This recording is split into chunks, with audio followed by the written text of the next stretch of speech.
Okay, good morning बच्चों. बेटा today we are going to do worksheet number 35 dated 23rd of September 2020, class 9th, and today the topic is probability. Again we are going to discuss probability today, and probability, the formula, as you all are very well aware, it is favorable cases by total number of cases.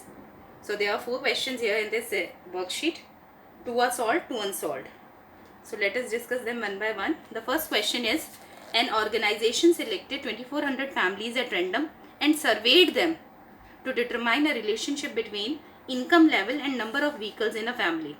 The information gathered is listed in the table below.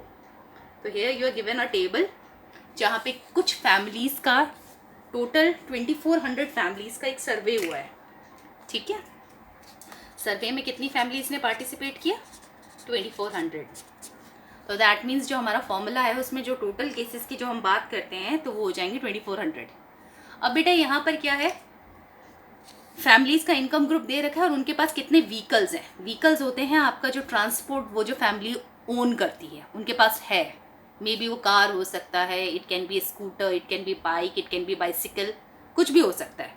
तो वो vehicle की बात हो रखी है यहाँ पर. ठीक है, तो यहाँ मंथली इनकम दे रखी है और उनके पास कितने व्हीकल्स हैं उसको यहाँ पे मेंशन किया गया है. जैसे मैं फर्स्ट केस यहाँ पे पढ़ देती हूँ. लेस देन 7000, मतलब जिन फैमिलीज़ की इनकम 7000 रुपये से कम है, ऐसी फैमिलीज़ 10 फैमिलीज़ ऐसी हैं जिनके पास 0 व्हीकल है, यानी एक भी ट्रांसपोर्ट नहीं है. फिर उसके बाद 160 फैमिलीज़ ऐसी हैं जिनकी इनकम तो 7000 से कम है मगर उनके पास एक व्हीकल है. ये 1 व्हीकल का कॉलम है, ये 0 व्हीकल्स का है, ये 2 व्हीकल्स का है और ये 3 व्हीकल्स का है. फिर देन 25 फैमिलीज ऐसी थी जिनकी इनकम 7000 से कम थी और जिनके पास 2 व्हीकल्स थे. और उसके बाद एक भी फैमिली ऐसी नहीं है जिसकी इनकम 7000 से कम हो और उसके पास 3 व्हीकल्स हो. तो अब बेटा अब इसके बाद इसमें कुछ क्वेश्चंस दे रखे हैं जो आपको फाइंड आउट करने हैं. जैसे the first question is, the earning of the family should be between ₹10,000 to 13,000, यानी दिस इज द केस कि 10,000 से 13,000 रुपये के बीच में इनकम लेवल होना चाहिए और 2 व्हीकल्स होने चाहिए, यानी 2 व्हीकल वाला कॉलम ये है. तो यानी 29 फैमिलीज मुझे ऐसी दिख गई जिनकी इनकम 10 से 13,000 के बीच में है और जिनके पास 2 व्हीकल्स हैं. तो अब मेरा प्रोबेबिलिटी का सबसे पहले मैं बेटा फॉर्मूला लिख दूंगी, favourable cases by total number of cases. तो यहाँ पे मेरे फेवरेबल केसेस हैं 29 और टोटल केसेस हैं 2400. ठीक है, तो ये हो गया मेरा फर्स्ट क्वेश्चन. इसके बाद the second question is, earning should be ₹16,000 और मोर, यानी अब आपकी जो अर्निंग है वो या तो 16,000 होनी चाहिए या 16,000 से ज़्यादा होनी चाहिए, यानी ये वाला केस हो गया. और व्हीकल्स कितने होने चाहिए? एग्जैक्टली 1 व्हीकल, यानी 1 व्हीकल वाला कॉलम ये है, तो 1 व्हीकल एग्जैक्टली इतने हो गए. तो अब आपका सेकंड जो केस है प्रोबेबिलिटी वो हो जाएगा 579/2400. This is the second case. ठीक है बेटा, नीचे 2400 आएगा क्योंकि टोटल यहाँ पे जो सर्वे हुआ है वो 2400 फैमिलीज का हुआ है, तो नीचे हमेशा 2400 ही रहेगा. और अगर आप इसे काटेंगे तो इट विल बी 193/3 से काट रहे हैं हम इसे, तो 193/800. This is the answer. ठीक है, अब इसमें बात करते हैं सी पार्ट की. सी पार्ट दे रखा है बेटा, earning less than 7000 and does not own any vehicle. 7000 से कम इनकम चाहिए और एक भी व्हीकल ना हो, यानी ये वाला case 10.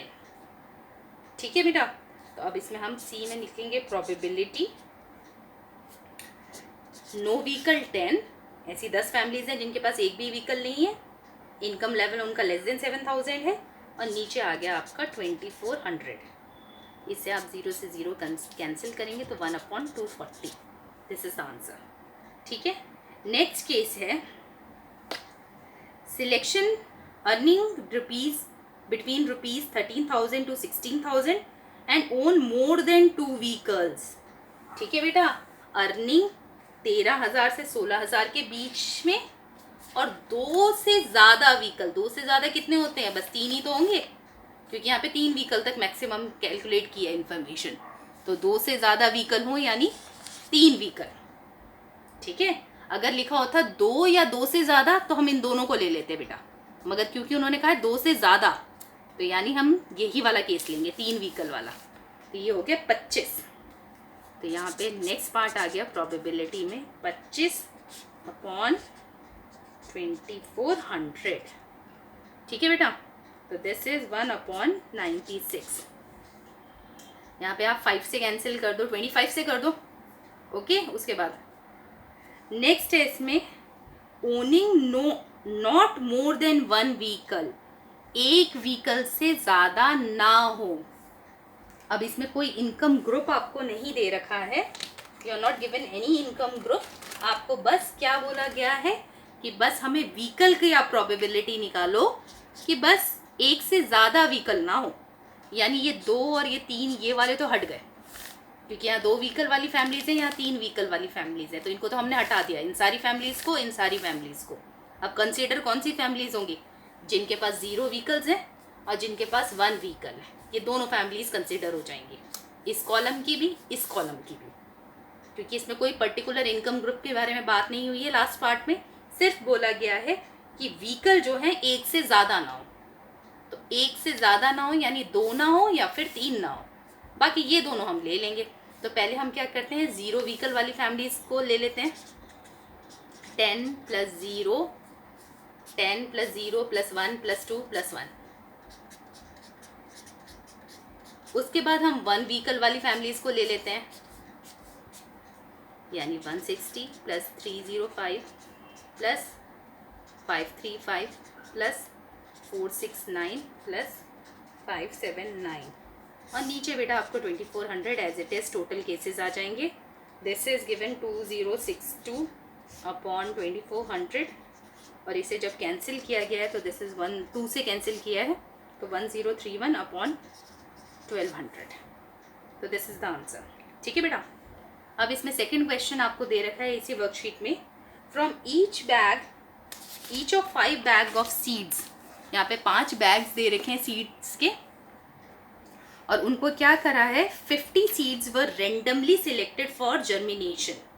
After 20 days the number of seeds germinated from each bag is tabulated as below, ठीक है। Find the probability of selecting a bag having at least 40 germinated seed.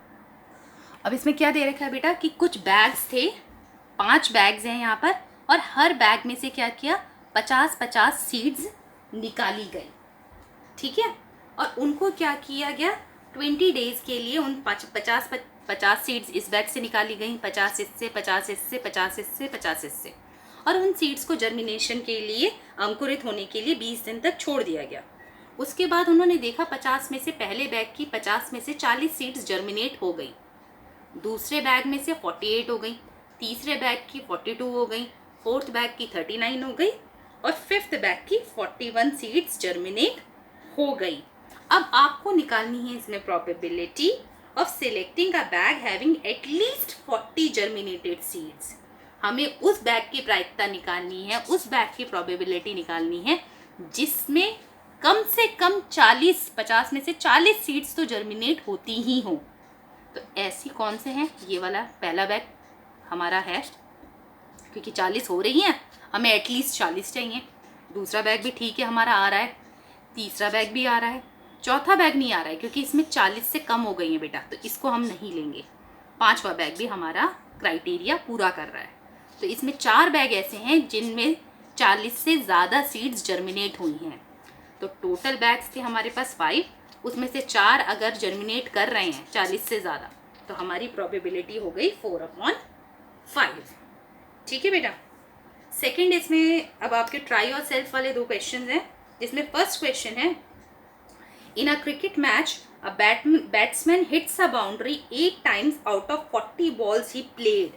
मतलब एक बैट्समैन है क्रिकेट के मैच में जिसने क्या किया, 40 बार उसको बॉल थ्रो की गई, ठीक है, 40 बार उसको बॉल थ्रो की गई, ठीक है। तो टोटल हमारे पास केसेस हो गए 40 बॉल्स। अब उसमें से उसने क्या किया, 8 times he hit a boundary, जिसमें से 8 बार उसने बाउंड्री मारी, ठीक है, ईदर 4 और 6 जो भी होता है। तो उसने 8 बार ऐसा है कि उसने बाउंड्री हिट करी उसकी बॉल में, बैट्समैन ने 8 बार ऐसा है कि बॉल को मारा तो वो बॉल जो है बाउंड्री के पार चली गई। Now you have to find the probability that he did not hit a boundary.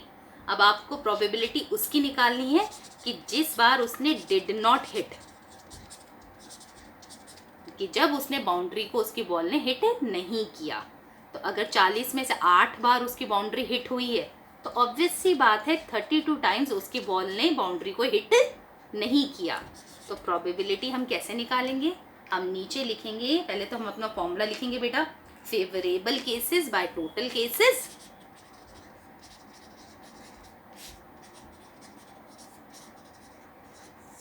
Total cases है हमारे 40, क्योंकि 40 बार बॉल थ्रो हुई है और 32 टाइम्स ऐसा है कि बॉल ने बाउंड्री को हिट नहीं किया। और हमें प्रोबेबिलिटी क्योंकि डिड नॉट हिट वाले की निकालनी है, इसलिए हम केसेस भी वही लेंगे। तो 32/40, ठीक है, 8 4 ज़ा 32, 8 5 ज़ा 40, तो 4/5। तो this is the probability of the batsman when he did not hit a boundary. अब जो हमारा सेकेंड क्वेश्चन है ना बेटा, वो आपका इसी पे बेस्ड है, इसी टेबल पे बेस्ड है, ठीक है, नहीं एग्जाम्पल 2 पे बेस्ड है। दिस वन आपके एग्जाम्पल 2 पे बेस्ड है, ट्राई योर सेल्फ का क्वेश्चन। इसमें आपको दे रखा है कि find the probability of selecting a bag having number of germinated seeds more than 40। अब 40 से ज़्यादा, इसी का मैं लिख देती हूँ यहाँ पर सेकेंड क्वेश्चन। ओके बेटा, second question I am taking. इसमें लिखा है आपको प्रोबेबिलिटी निकालनी है मोर देन 40 सीड्स की, मोर देन 40 सीड्स जर्मिनेट हुई हो, ठीक है बेटा, this is the case first one. तो मोर देन 40 सीड्स, कितने केसेस हैं जिसमें 40 से ज़्यादा सीड्स हुई हैं? एक केस 40 से ज़्यादा, 42 ये भी 40 से ज़्यादा, 41 ये भी 40 से ज़्यादा। तो 3 केस हो गए बेटा जो 40 से ज़्यादा हैं, तो 3/5, दिस इज द आंसर, ठीक है। ये सेकेंड क्वेश्चन का ए पार्ट है। इसी में बेटा एक और पार्ट उन्होंने पूछा है कि व्हाट इज द प्रोबेबिलिटी कि जो सीड्स जर्मिनेट हुए हैं वो 49 सीड्स जर्मिनेट हुए हैं, 49 सीड्स। तो चलो देखते हैं 49 सीड्स कहाँ जर्मिनेट हुए हैं। नीचे टोटल केसेस तो 5 ही लिखेंगे हम, तो 49 एक भी केस नहीं है ऐसा, सारे केस 40, 48, 42, 39, 41, 49 बेटा एक भी केस नहीं है, तो 0/5, तो दैट मीन्स 0। तो ये कौन सा इवेंट हो गया आपका? इम्पॉसिबल इवेंट, ठीक है, क्योंकि एक भी बैग ऐसा नहीं है जिसने 49 सीड्स जिसमें से जर्मिनेट हुई हैं, तो 0/5 that is 0। Okay, so this is your answer. I hope आपको ये समझ में आ गया होगा बेटा। Thank you so much.